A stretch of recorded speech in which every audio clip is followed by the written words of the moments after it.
ساس بہو کا جھگڑا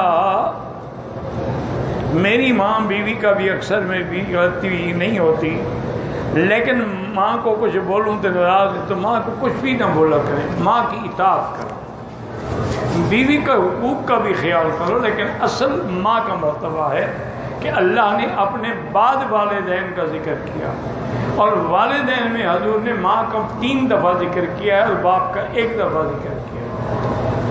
کسی نے پوچھا حضور اللہ رسول کے بعد سب سے بڑا حق کس کا ہے؟ فرمایا امو کا، تیری ماں کا۔ اس نے کہا حضور اس کے بعد؟ فرمایا امو کا، تیری ماں کا۔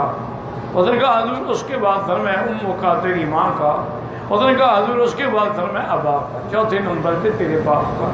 وجہ کیا ہے کہ والدہ 3 مراحل سے گزرتی ہے، ایک حمل کے مراحل سے گزرتی ہے کہ 9 مہینے تک پیٹ میں رکھتی ہے، اور ایک ولادت کے وقت کے عذاب سے گزرتی ہے، اس کے بعد پھر رضاعت کے دور سے گزرتی ہے۔ جب اس کی 3 مشقتیں ہیں تو اللہ کے نبی نے اس کے 3 درجے بلند کیے۔